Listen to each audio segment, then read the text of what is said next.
Ok, bonjour Steve. Alors, Salut pour te Henri-Louis. présenter, merci. Tu es instructeur à Cannes, tu pratiques le Krav Maga depuis 10 ans, tu as plusieurs formations, instructeur civil, instructeur femme, instructeur police. Exact, Euh, En conditionnement mental, tu es également expert. exact. Et aujourd'hui, on va parler de Krav Maga. Alors, je voulais savoir un peu comment tu es arrivé au Krav Maga. Bah écoute, moi depuis petit en fait, hein, j'ai toujours pratiqué des sports de combat, un petit peu comme tout le monde, karaté initialement. De Ouais. toute façon, il y a deux écoles, hein, karaté ou judo quand on est petit et qu'on se dirige vers les sports de combat. Donc c'était le karaté pour moi. Très vite, j'ai évolué vers la boxe anglaise parce que c'était vraiment ça a été une des grandes passions de ma vie et pendant de nombreuses années, je me suis entraîné. J'ai été champion de France de boxe anglaise Ah, UNSS. Donc, c'était à l'époque la boxe scolaire.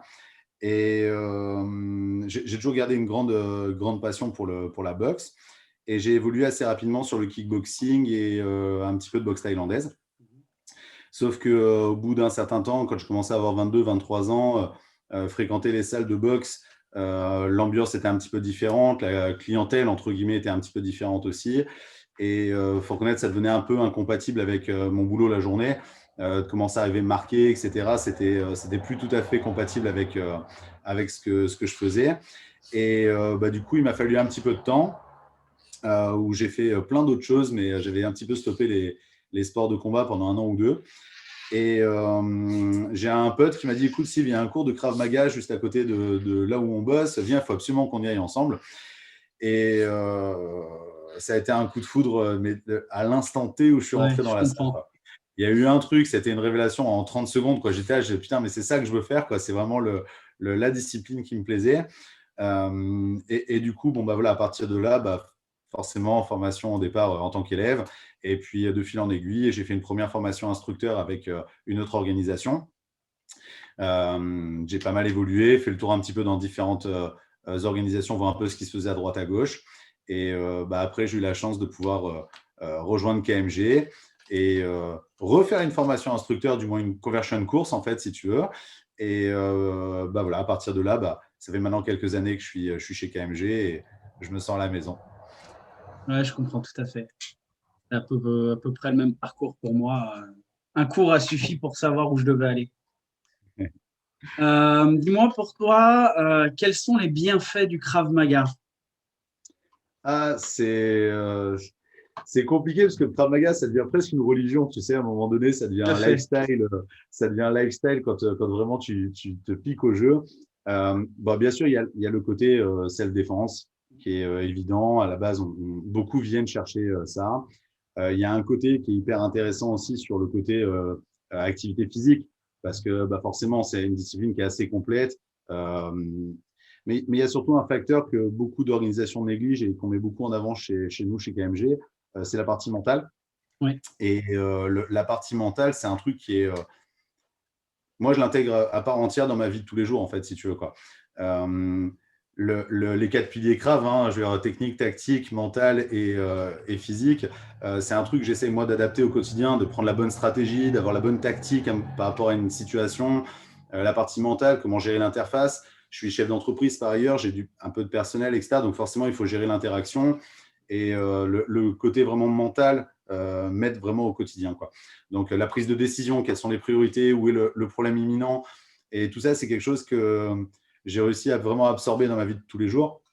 C'est pour ça que je dis en rigolant une sorte de religion, parce qu'à la fin, tout à fait. ça devient vraiment ma façon de fonctionner, quoi. Je te rejoins exactement là-dessus. Moi, j'ai eu enfin, je pense que maintenant, tu sais un peu ce que je fais. Anciennement, je faisais de la gestion de chantier. J'ai eu des chantiers avec 30 bonhommes à gérer, des gros trucs. Je peux te garantir que là, l'aspect mental, je l'ai senti parce qu'il y avait des clients qui étaient tellement mais blindés financièrement que toi, ils s'essuyaient les pieds sur toi, quoi. C'était impressionnant. Et là, l'aspect mental et tactique a fait la différence.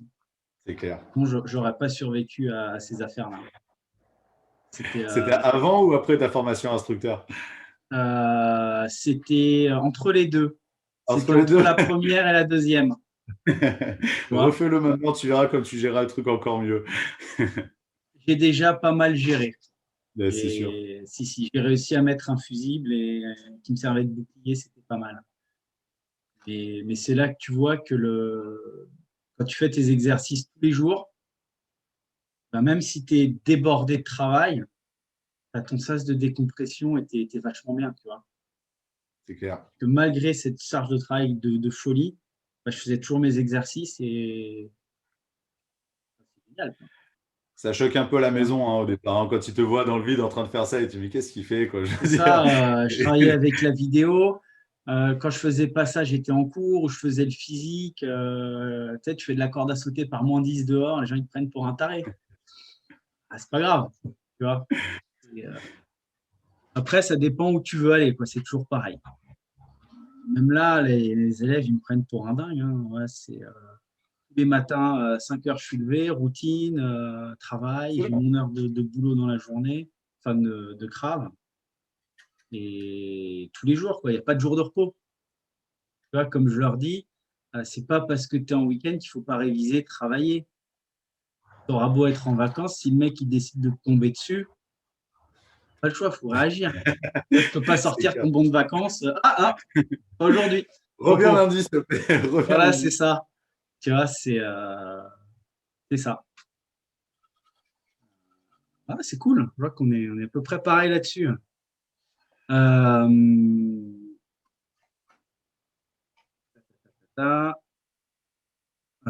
je vais juste inverser un truc. Est-ce que tu penses qu'en plus de Krav Maga, pratiquer le Krav Maga, faire un sport de percussion comme la boxe, c'est nécessaire? C'est une très grande question en réalité parce que Ouais. dans le Krav Maga, en gros, alors, il y a plein de courants de pensée, hein, mais on va Mhm. dire qu'il y a les grappleurs, les gars qui font de la Ouais. lutte en réalité, et les strikers, les gars qui font des sports de percussion. Il y a deux écoles et tu le vois de toute façon quand tu regardes les différents courants de Krav. Il y en a où ils vont beaucoup au sol avec beaucoup de saisie. Et puis il y a des écoles qui ressemblent peut-être un peu plus à la nôtre où on a un gros travail de percussion qui est comment dire, prédominant dans notre manière de travailler, quoi. Euh, donc, je ne sais pas dans quelle mesure l'un est mieux que l'autre. Moi qui ai fait toujours beaucoup de boxe, je sais que je m'intéresse Mhm. et je pratique de plus en plus les sports comme le grappling et un petit D'accord. peu de jiu-jitsu, etc. parce que j'ai besoin de compenser des lacunes. Mais de l'autre côté, pour moi, la percussion, elle est juste indispensable. D'avoir une bonne percussion, c'est juste normal parce que croire que le gars va te laisser lui faire une clé ou une saisie ou une emmener au sol, il faut pas être utopique, quoi. Genre, s'il n'y a pas une bonne première percussion qui crée la seconde dans laquelle tu peux faire ta technique, Ouais. ça ne marchera pas, quoi. Donc, je reste persuadé que le modèle striking, c'est la formule la plus adaptée. En tout cas, c'est celle qui me convient le Mhm. mieux. Et je pense que c'est très bien d'avoir de bonnes bases en percussion, boxe style ou Ouais. kickboxing. La seule différence, c'est que, et c'est très difficile pour un élève au départ, en réalité, c'est pour ça que je ne sais pas si je conseillerais à mes élèves de faire de la boxe en plus au départ, c'est que c'est très difficile d'utiliser la boxe dans le cadre du Krav Maga. C'est-à-dire que cette façon de se déplacer un peu en sautillant ou alors en box Mhm. style avec une garde très ouverte, toutes ces choses-là sont des choses qui peuvent être des facteurs aggravants dans notre discipline. Oui. Et du coup, travailler, de faire de la box style, de la percussion, j'ai la chance de pouvoir en faire assez régulièrement. On a un autre instructeur du coin, Laurent, avec qui on se motive souvent pour aller faire des cours le dimanche matin ensemble. Et je continue à le faire et j'apprécie toujours autant le faire. Mais c'est vrai que mon cerveau, il est branché en mode Krav Maga.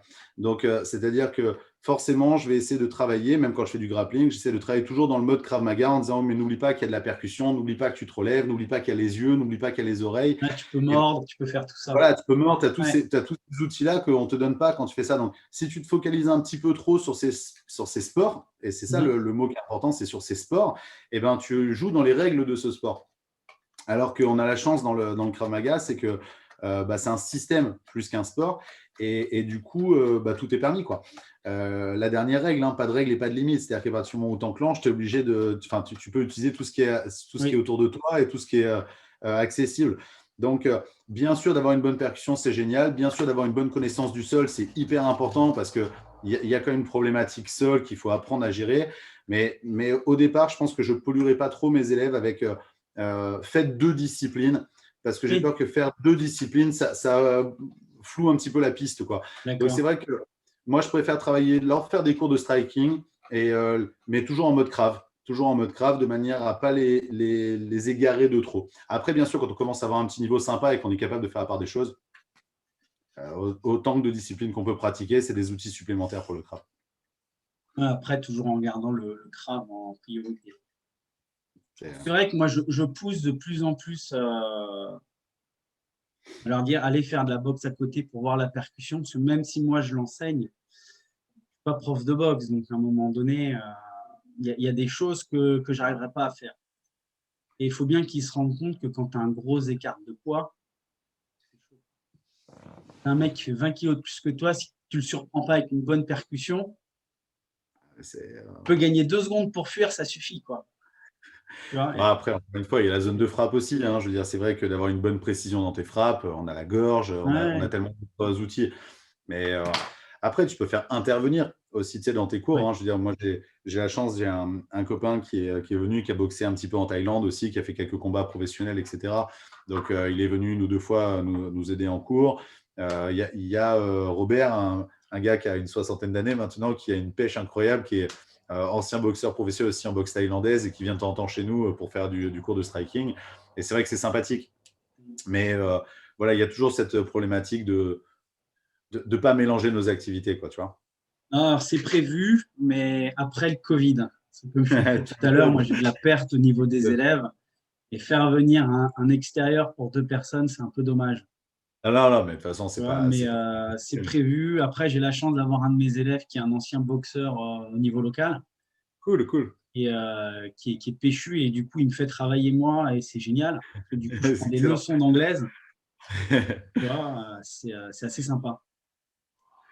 Mais tu vois, comme c'est magique, hein, comme sport, hein, je veux dire, les gars, ils ont un coup de poing direct, un crochet, un uppercut, et ils bossent toute leur vie sur ces 3 frappes en faisant des combinaisons dans tous les sens, etc. Ouais. Et tu vois qu'avec 3 mouvements, les mecs, ils passent leur vie là-dessus, et moi le premier. Hein. Et quand tu vois en Krav Maga, la caisse à outils que tu as, c'est tellement large, énorme. Le nombre de techniques que tu as, c'est… Toute ta vie, tu peux passer dessus, quoi. C'est génial. Ouais. Tu n'arrêtes jamais d'apprendre, en fait. Tu vois ? Éternel élève. J'avais fait venir l'année dernière, je ne sais pas si tu connais le C3. Le C3 Le C3, ouais, c'est militaire. Okay. Et en gros, c'est comment te défendre quand il n'y a pas de légitime défense. Donc, dans l'armée, ce n'est pas pour tout le monde. Et donc, le prof m'avait fait un cours édulcoré parce qu'il y a des choses qu'il n'a pas le droit d'enseigner à des civils. Okay. Et en gros, ça revenait à 10 techniques. Et à chaque fois, recule, je sors mon arme et je tire.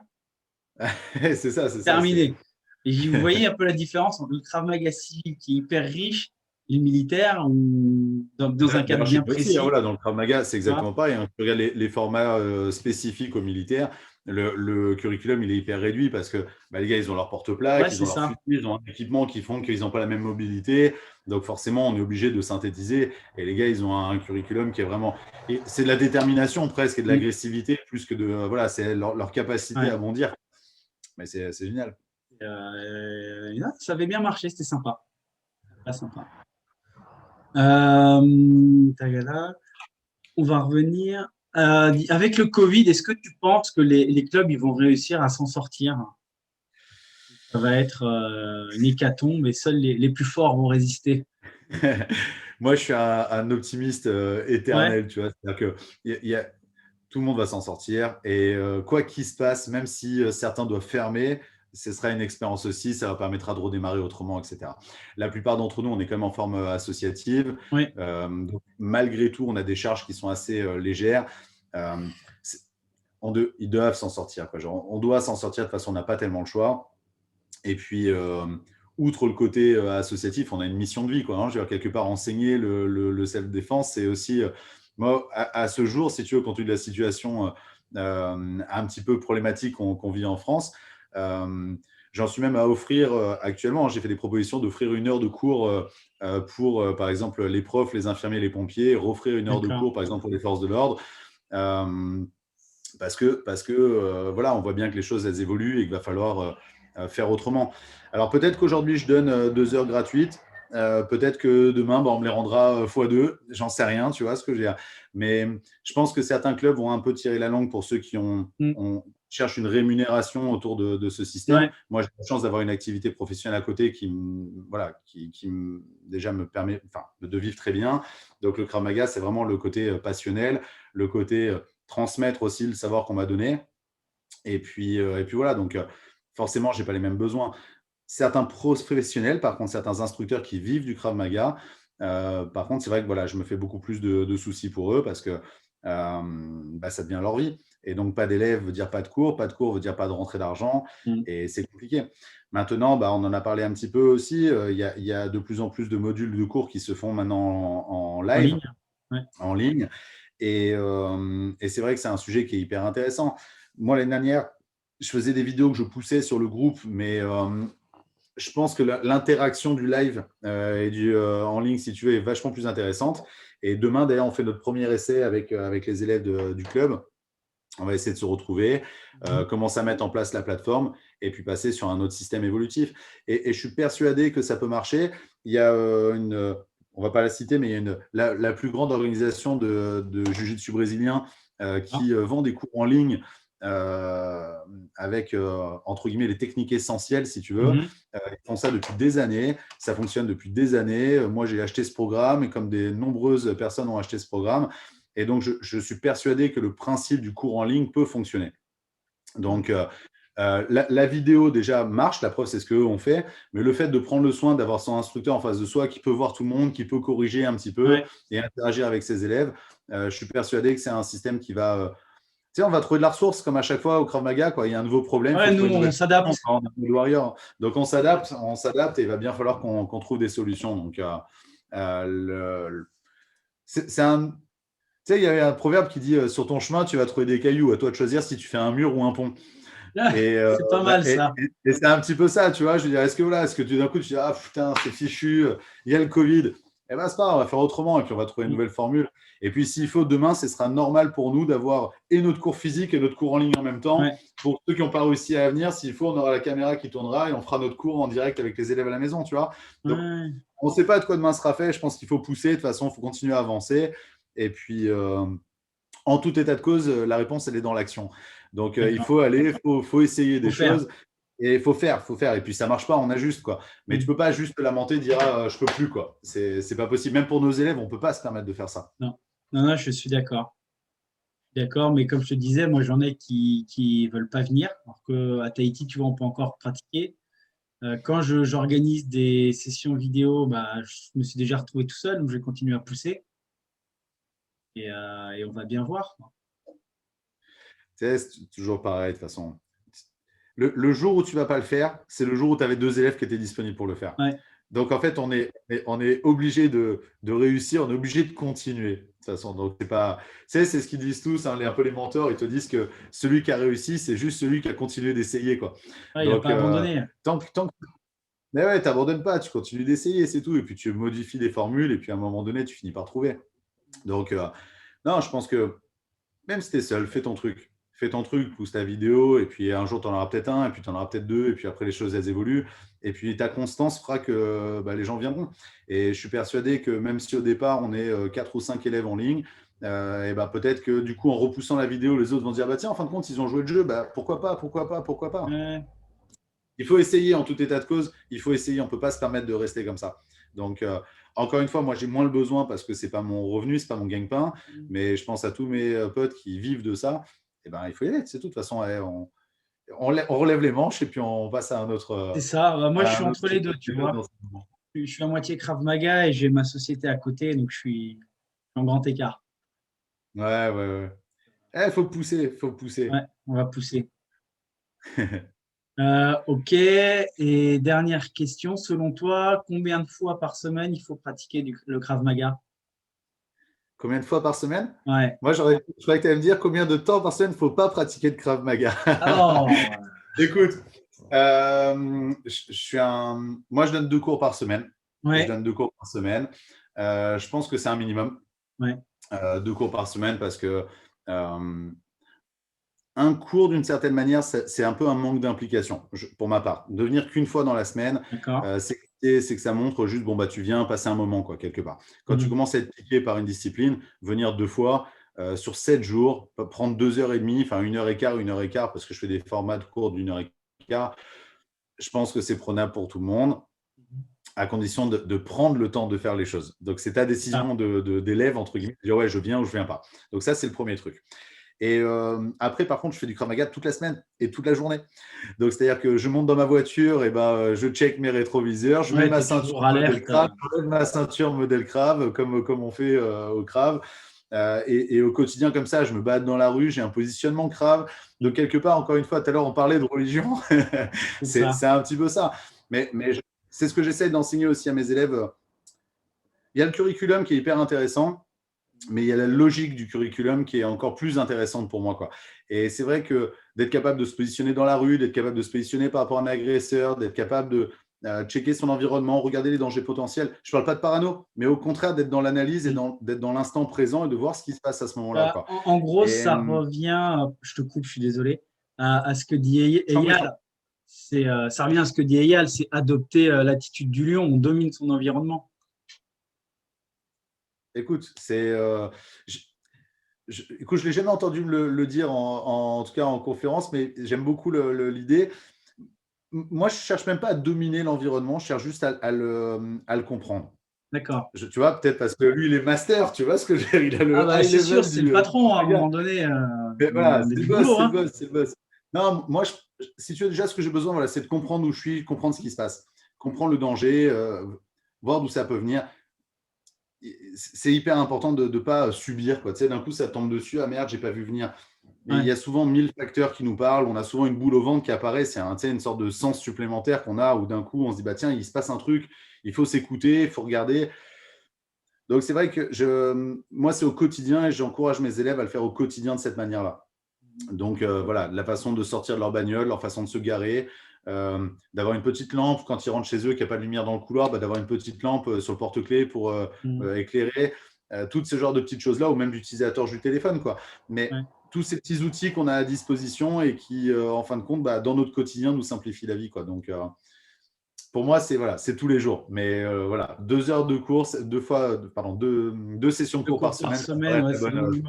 On est d'accord là-dessus. Cool. C'est cool. Ouais. Bah écoute, c'était sympa, bien aimé. C'est cool. Je te remercie. Merci beaucoup du coup d'avoir pris le soin de me contacter. C'est super sympa. C'est surtout merci à toi d'avoir accepté, parce que là, c'est le début d'un projet que j'ai mûri. Et du coup, il y en aura d'autres comme ça, avec ceux qui veulent bien travailler avec moi. Je suis content d'avoir servi de crash test, tu vois, c'est celui qu'on envoie en premier. Après, si je dis pas de bêtises, on a quand même quelques similitudes. Si je dis pas de bêtises, toi, tu as commencé, tu n'avais pas de salle. Non, tout à fait. Moi, j'ai donné mes premiers cours pendant longtemps en extérieur, dans la rue. Ouais. Donc, tu vois, moi, c'est pareil. Alors, je vais te dire un truc. J'aime le confort de la salle parce qu'en plus, j'ai la chance, je suis un vrai privilégié parce que j'ai ma salle perso avec mes tatamis, mes sacs de frappe, j'ai des trucs de muscu pour m'entraîner aussi. Donc, j'ai vraiment un endroit mais si tu veux, c'est pas arrivé en un jour, il y a du travail derrière. Donc, ouais, sûr. Mais aujourd'hui encore, je regrette mes cours extérieurs. Aujourd'hui encore, je regrette mes cours extérieurs parce que là, on l'a refait ces derniers temps parce que du coup, en France, on n'avait pas le droit d'enseigner en salle, on devait enseigner en extérieur. Et j'aime tellement m'entraîner dans une pente. Les gars, ils se rendent compte que la même défense extérieure dans une pente, c'est pas du tout la même chose que quand on est sur du plat. J'adore travailler avec de la luminosité variable. J'adore les faire travailler dans le sable. J'ai la chance d'être sur la plage. Moi aussi, tu sais, à Cannes, on a vraiment la salle et je traverse la route, je suis sur le sable. Et je me souviens de cours, par exemple, on travaillait sur des étranglements au sol dans la salle et leur dire, allez, tenez, venez, on va traverser la route, faire la même chose dans 30 cm d'eau. Où d'un coup, l'environnement change complètement, le stress d'avoir l'eau qui t'enveloppe. Et j'aime beaucoup jouer avec ça, quoi. Donc, c'est vrai que c'est quelque chose qui me plaît vraiment beaucoup. Et bien sûr que la salle, c'est confortable. Il y a de la musique, il y a des tatamis, il y a tout ce que tu veux. Mais le côté extérieur est vraiment super intéressant. Travailler contre un mur, avoir la limitation du mur, travailler entre une voiture, de se rendre compte que des fois, on a des facteurs un peu handicapants et limitants dans notre environnement. Voilà, tout ça, c'est ce qui me plaît vraiment, quoi. Donc, la même technique, on fait super à l'aise sur le tatami avec la lumière qui va bien. Fais la même chose dans le noir Ça dans n'a un rien à couloir. voir. Ça n'a rien à voir. Ça n'a Tu vois, rien à moi, voir, quoi. je l'ai vu là où je bosse. C'est juste logique. Le terrain, il est pourri. C'est un espèce de synthétique qui est abandonné, pas entretenu, qui est plein de gravier. Bah, pareil, hein, quand on fait les étranglements en sol là-dessus, c'est pas confortable. Et On est je lui bien dis, mais d'accord. bah, voilà, tu peux pas. Tu as fait de la merde, ok, t'es tombé, mais faut pas que tu restes au sol. Parce que quand tu es sur le tatami, tu peux rester au sol, tu t'en fous. C'est Tu peux ça, c'est pas. ça. Limite, t'es bien. Limite, Voilà, t'es et puis bien. s'il te prend la tête, il te fracasse la tête sur le sol, tu fais quoi? Tu vois? Souvent, nous, on finit les cours dans le noir parce que le gardien du stade, il aime bien couper la lumière, tu sais, pour virer les gens. Donc, à chaque fois, c'est la période des tarmases. Ah, putain, les mecs, ils voient rien. Les couteaux, ils arrivent. Ça, c'est rock'n'roll, tu vois. C'est assez C'est marrant. sympa. C'est sympa. Ouais. Il y a un truc, c'est important, c'est que qu'ils se disent pas parce qu'il y a la lumière en moins qu'ils sont pas bons. Tu sais, parce qu'il y a aussi le problème de se construire des Les barrières, pensées, tu vois. Parce qu'il faut pas que les pensées ouais, la limitantes. barrière ou la pensée limitante de dire merde, j'ai pas réussi. T'as pas réussi, mais tu étais sous stress, avec une activité cardio qui t'a mis un peu le truc, Ouais. avec la luminosité en moins. Au contraire, il faut les valoriser là-dedans. On leur dit waouh, c'est génial parce que malgré ça, il y a des trucs qui sont passés, tu vois. C'est ça Mais qu'il tu faut. vois, après, moi, ce que je leur dis, le cours, c'est le seul moment où tu as le droit de te planter. C'est Vôtre, vrai, tu as c'est fait vrai. ta défense. C'est pas grave, c'est en cours. Le mec que tu as en Ouais, face de toi, il ne te veut pas du mal. Donc, c'est là qu'il faut faire des erreurs pour apprendre. Tu vois? Et après, bah, c'est cool. de toute façon, c'est la répétition. Il n'y a que ça. Il y a Ouais. que ça. Répéter, répéter, répéter, répéter. Et Ah, mais puis, je leur dis, hein, tu c'est sais, pas parce que nous, ça fait un an que tu experts, fais du P1 que j'ai tu une histoire, je maîtrises. sais Hein. plus d'où je la sors. J'ai une histoire, je sais plus d'où je la sors. C'est un soldat dans une unité d'intervention assez sérieuse qui part en vacances avec sa femme. Je crois que c'est en Italie ou un truc comme ça. Et c'est vraiment le gars qui, normalement, dans son job, qui est vraiment un monsieur, apparemment, il a son mot à dire. C'est le gars genre qui rentre chercher des logés terroristes. Enfin, c'est un mec qui a vraiment une Ouais, profession un peu dure, quoi. Et il est en terrasse de café, il y a une embrouille avec le mec de la table d'à côté, il se prend une grosse tarte et puis il reste kex comme ça, pas capable de réagir, ouais. quoi. Et le gars, il dit attends, toute la journée, j'ouvre des portes, je vais déloger des terroristes. Là, je me prends une gifle par un mec dans un café, quoi. Et c'est là où on parlait du côté mental, c'est le fait de dire t'es pas dans le même état d'esprit. Tu as l'état d'esprit où tu es au boulot, tu as ton uniforme, tu as ta tenue, tu as tes Mm. potes, tu as tes protocoles. Donc, tu es focalisé sur ce que tu as à faire et tu es hyper dans le scan de ce qui est en train de se passer. Et là, tu es en terrasse tranquille en train de boire le café avec ta nana. Tu ne l'as pas vu venir le coup, quoi, tu vois. Donc, Ouais, quelque t'es part, conditionné. il faut pas. Mais oui, tu es moins conditionné, Ouais. tu n'es pas dans le bon truc. Donc, moi, je flagelle pas, je dis que n'importe qui peut prendre le coup. N'importe qui peut être blessé parce qu'encore une fois, il n'y Oui, a pas de tout à surhomme. fait. Malheureusement, face à une agression, on ne sait jamais comment ça peut se passer. Et le mieux qu'on a à faire, en tout cas, c'est d'être dans l'action. Et Ouais. tu vois, je te l'ai dit plusieurs fois pendant cette interview parce que c'est un peu mon mode de vie. Euh, si tu fais rien, c'est sûr qu'il va t'arriver le problème. Mm. Si tu restes les bras ballants et que tu restes en train de friser, bah, c'est sûr que là, tu es bon. Hein. Je veux dire, s'il n'y a pas de réaction de ta part, Ouais. tu es sûr que tu es au carton. Ta réaction, ça peut être de fuir, on ne te demande pas d'aller au combat. Oui, Des c'est de fois, rester voilà, vivant. tu vois, c'est une réaction. C'est une Ouais. réaction. Des fois, c'est peut-être plus sage de prendre ses jambes à son cou et s'en aller, quoi. Mais en tout état de cause, d'être dans l'action et de ne pas rester figé, dire merde, qu'est-ce que je dois faire. Qu'est-ce que tu Mm. dois faire? C'est pas compliqué, hein, gars. C'est soit la fuite et tu te vas derrière, soit tu rentres dedans, quoi. Mais Mm. dans l'action, dans l'action, dans l'action, quoi. Alors moi, j'ai eu une histoire de Navy Seals. En fait, sur un entraînement, tu as deux Navy Seals qui ont chopé un de leurs collègues par surprise. Et il paraît que le mec il s'est retrouvé d'un coup seul à deux contre un, mais qui, toi, c'était pas prévu. Hein. Il s'est mis à crier comme une gonzesse, mais il a réagi. Mais c'est Tout le monde a peur, mais voilà, l'action. après, tu peux réagir, c'est pas grave. Et c'est La marrant peur, c'est comme un très bon histoire. signal. La peur, c'est un très bon signal. Il n'y a pas de. Ouais. Moi, j'ai peur. Enfin, je Tout veux le dire, monde a tu peur, sais, quand on est. on n'est pas des Oui, surhommes. enfin, Hein. quand on part, on fait un stage, tu vois un petit peu l'intensité quand on fait les camps ou quoi que ce soit. Je veux dire, au moment où il dit allez vous équiper et qu'on a en fin de passage de grade, que ça fait 7 heures, 8 heures que tu es déjà en train d'envoyer et que là d'un coup on dit allez va t'équiper, tu vas te taper dessus, il y a toujours cette petite montée d'adrénaline. Bon, moi, c'est le moment que je préfère parce que, parce que voilà, c'est le moment où je suis à Tu te l'aise entre la libères. bagarre, tu vois. Ouais. La bagarre, la bagarre. Mais bien sûr qu'il y a cette petite montée d'adrénaline, ce petit moment de peur, de dire bon, bah ok, il faut être à la hauteur, il faut être performant. Et encore, on est dans une salle avec des gens qui ne veulent pas de mal. Tu Oui, sais, encore une fois, quoi. Donc, malgré tout, voilà, il y a tellement de facteurs qui peuvent faire la différence, quoi. Ce jour-là, ta femme, elle t'a angoissé, elle t'a pris la tête. Peut-être que tu n'as pas le même Ouais, fluidité mentale ouais. que le jour où tu viens de te rendre compte que tu as gagné 500 balles au loto, que ta paye elle est arrivée avec 3 jours d'avance et que Ouais. ce jour-là, il fait super beau et tu es en RTT, quoi. Tu vois ce que je veux dire, quoi. Là, cette journée, elle est magique et peut-être qu'à ce moment-là, bah, tu es disposé à réagir comme il faut, quoi. Tu sais pas. Tu sais pas, il faut être prêt à tout. À tout et tout le temps. C'est ça le plus dur. C'est vrai, c'est ça. Et c'est ce que je leur dis. Nous, on ne se prépare pas pour de la compétition. Nous, c'est tous les jours. La grosse Ça peut être différence n'importe. avec les autres disciplines, nous, c'est tous les jours. Voilà. Je te propose d'arrêter là. On arrive au bout. Je pense que je ne vais pas pouvoir enregistrer plus. C'est magnifique. Et je te dis merci, Steve. À bientôt.